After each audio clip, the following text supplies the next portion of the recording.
नमस्कार, स्वागत है सारे न्यूज मध्य प्रदेश में। चलिए जानते हैं मध्य प्रदेश की ताजा और बड़ी खबरों को।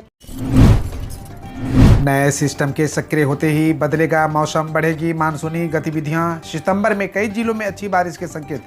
मध्य प्रदेश के मौसम में सितंबर में एक बार फिर बदलाव आ सकता है। अगले महीने की शुरुआत में नए सिस्टम के सक्रिय होने के संकेत मिले हैं, जिसके प्रभाव से जबलपुर और शहडोल संभाग के जिलों में अच्छी बारिश हो सकती है। वहीं रीवा में भी मौसम में बदलाव देखने को मिल सकता है। फिलहाल 2 सितंबर तक मौसम के शुष्क रहने का अनुमान है। इस दौरान तापमान में भी अच्छी खासी वृद्धि होगी। 12वीं के छात्रों के लिए बड़ी खबर। पूरक परीक्षा के परिणाम की घोषणा।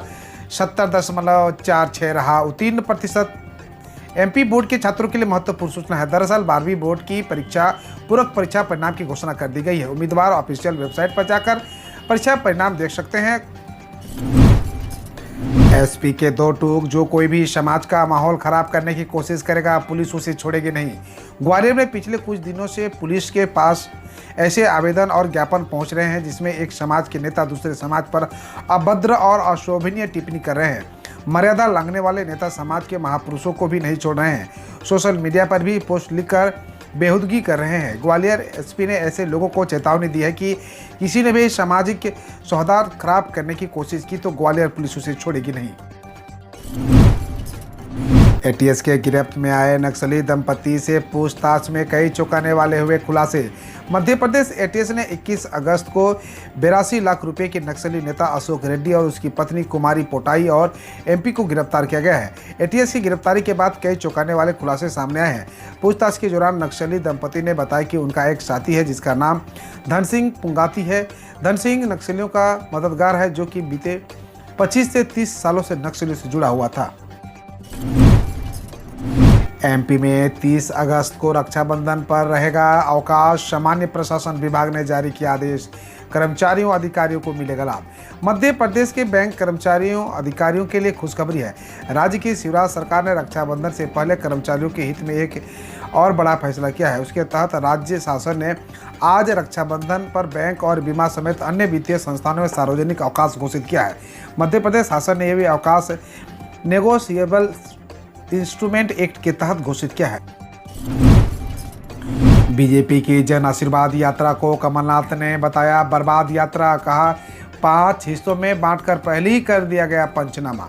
मध्य प्रदेश में चुनाव की रणभेरी बज चुकी है और दोनों प्रमुख दल पूरी तरह मैदान में आ चुके हैं। बीजेपी ने प्रत्याशियों की घोषणा करने में बाजी मार ली है और पहली सूची घोषित कर दी है। कांग्रेस सितंबर में पहली लिस्ट जारी कर सकती है और बीजेपी की दूसरी लिस्ट भी इस माह आने की संभावना है। वहीं बीजेपी ने एक दिन पहले ही प्रदेश में जन आशीर्वाद यात्रा निकालने की घोषणा की है। अब इन यात्रा को कांग्रेस ने बर्बाद यात्रा बताते हुए तंज कसा है। कटनी में बागेश्वर धाम के नाम पर महिला से ठगी। अर्जी लगाने के नाम पर वसूले हजारों रुपये। कटनी जिले में एक महिला के साथ बागेश्वर धाम महाराज धीरेन्द्र शास्त्री के नाम पर ठगी का मामला सामने आया है। किसी अनजान शख्स ने बागेश्वर धाम के नाम से एक महिला को फोन किया और उसे झांसे में लेकर उससे करीब 38,000 रुपये झटक लिए। पीड़िता का कहना है कि वह इस मामले में शिकायत काफ़ी पहले ही पुलिस को कर चुकी है, लेकिन अब तक कोई कार्रवाई नहीं हुई है। रक्षाबंधन पर 1.25 लाख महिलाओं को उपहार मुफ्त में कर सकेंगे बसों में सफर। देश भर में 30 और 31 अगस्त के दिन रक्षाबंधन का त्यौहार मनाया जाएगा। इस खास उपलक्ष्य में Atal Indore city transport services limited के बोर्ड द्वारा शहर की सभी बहनों को रक्षाबंधन पर शहर की सभी बसों में मुफ्त यात्रा करने का उपहार दिया गया है। इसकी घोषणा भी की जा चुकी है। अब रक्षाबंधन के खास त्यौहार के मौके पर शहर में सभी महिलाएं मुफ्त में 400 बसों में सफर कर सकेंगी। दिग्विजय सिंह ने राजगढ़ एसपी को लिखा पत्र। दुष्कर्म के आरोपी बीजेपी नेता को गिरफ्तार करने की मांग। पूर्व मुख्यमंत्री दिग्विजय सिंह जी राजगढ़ जिले में एक महिला के साथ दुष्कर्म के मामले में आरोपी बीजेपी नेता पर कार्रवाई करने की मांग कर दी है। इसे लेकर उन्होंने दुष्कर्म पीड़िता की शिकायत पर आरोपी के ऊपर कानूनी कार्रवाई कर उसे गिरफ्तार करने के लिए राजगढ़ के पुलिस को अधीक्षक को पत्र लिखा है। बता दें कि इस मामले में पीड़िता ने आरोप लगाया है कि आरोपी नेता और उसके लोग उसे लगातार धमका रहे हैं और उसकी शिकायत के बावजूद अब तक आरोपी की गिरफ्तारी नहीं हुई है। सितंबर में जारी होगी कांग्रेस उम्मीदवारों की लिस्ट। कई विधायकों के टिकट पर संकट। नए चेहरा पर फोकस। बीएसपी बीजेपी की दूसरी लिस्ट भी जल्द। मध्य प्रदेश के विधानसभा चुनाव को लेकर राजनीतिक पार्टियां की तैयारियां जोरों पर चल रही है। एक तरफ बीजेपी कुर्सी बचाने की रणनीति पर काम कर रही है तो सत्ता में वापसी पर कांग्रेस को फोकस बना हुआ है। बीजेपी ने 2018 में हारी 39 सीटों पर अपने प्रत्याशी घोषित कर दिए हैं और अब सितंबर से दूसरी लिस्ट जारी करने की तैयारी है। वहीं दूसरी तरफ प्रत्याशियों के नामों को लेकर कांग्रेस में भी मंथन तेज हो चला है। संभावना जताई जा रही है कि 15 सितंबर तक प्रत्याशियों के नाम का ऐलान कर दिया जाएगा। एमपी में गैस सिलेंडर पर भड़की सियासी आग। कमलनाथ बोले, शिवराज जी राखी पर लाडली बहनों से यह छल निंदनीय। मुख्यमंत्री शिवराज सिंह चौहान की 450 रुपये में गैस सिलेंडर देने की घोषणा जमीन पर साकार हो पाती उससे पहले ही उससे निकली सियासी आग ने प्रदेश के राजनीतिक माहौल को तापमान बढ़ा दिया है। घोषणा के अगले ही दिन जब एलपीजी सिलेंडर लोगों के घर पहुंचा तो एजेंसी वालों ने पूरी कीमत ली। खबर बाहर आते ही कांग्रेस ने भाजपा को घेरना शुरू कर दिया। पूर्व मुख्यमंत्री कमलनाथ ने मुख्यमंत्री शिवराज सिंह पर निशाना साधते हुए कहा कि शिवराज जी सत्ता सेवा के लिए होती है। आपके क्रियाकलापों से लग रहा है कि आप अपनी मेवे की थाली बचाने के लिए हाथ पैर पटक रहे हैं। लाडली बहनों से यह छल निंदनीय है।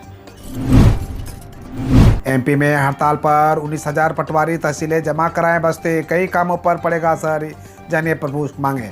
शिवराज सरकार को अल्टीमेट देने के बावजूद मांगे पूरी न होने के चलते अब मध्य प्रदेश के 19,000 पटवारी सोमवार से अनिश्चितकालीन हड़ताल पर चले गए हैं। सोमवार को सभी पटवारियों ने तहसीलों में बस्ते जमा कर दिए हैं। ऐसे में नामांकन, जाति प्रमाण पत्र, निर्वाचन के कार्य, फसल गिरदावरी, सीएम पीएम पेमेंट जैसे 7 महत्वपूर्ण जनता के काम अटके हैं। पटवारियों का कहना है कि जब तक उनकी मांगें पूरी नहीं हो जाती तब तक वे हड़ताल पर रहेंगे। इससे सोमवार को पटवारियों ने शिवराज सरकार को 11 बजे तक मांगे पर विचार करने का अल्टीमेटम दिया था। उसके बाद भी हड़ताल पर चले गए थे। आयुष मरीज नहीं होंगे परेशान, अस्पताल में मिलेंगे दवाएं। एम्स के आयुष विभाग में आने वाले मरीजों को दवाओं के लिए परेशान नहीं होना पड़ेगा। यह दवाएं अब एम्स परिसर में ही मिलेंगे। आयुष विभाग में आयुर्वेदिक दवाओं की अमृत फार्मेसी की शुरुआत हो गई है। आयुष विंग में मेडिकल स्टोर खोला गया है। एम्स में आयुष विभाग में 6 ओपीडी है जिनमें से हर रोज 500 से ज़्यादा मरीज पहुँचते हैं। दवा काउंटर न होने से इन्हें मरीजों को निजी स्टोर से दवाएँ लेनी होती थी। रक्षाबंधन पर पीएम मोदी का बड़ा तोहफा, घरेलू एलपीजी सिलेंडर 200 रुपये सस्ता हुआ। सीएम शिवराज ने दिया धन्यवाद। प्रधानमंत्री नरेंद्र मोदी ने रक्षाबंधन से एक दिन पहले देश के महिलाओं यानी अपनी बहनों को एक बड़ा तोहफा दिया है।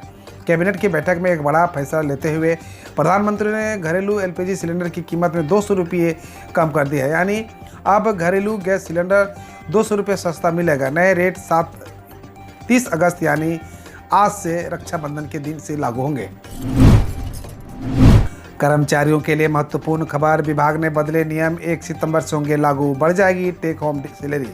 दरअसल रक्षाबंधन से पहले इनकम टैक्स डिपार्टमेंट में कंपनी की ओर से कर्मियों को दिए गए रेंट फ्री होम का वैल्यूएशन करने के लिए नियम में बदलाव किया गया है। इसके लिए सीबीडीटी ने अनुलाभ मूल्यांकन की सीमा कम कर दी है। इसका मतलब है कि अब सैलरी में कम टैक्स कटौती होगी जिससे महीने में ज़्यादा सैलरी मिलेगी। ये नियम 1 सितंबर 2023 से प्रभावी होंगे।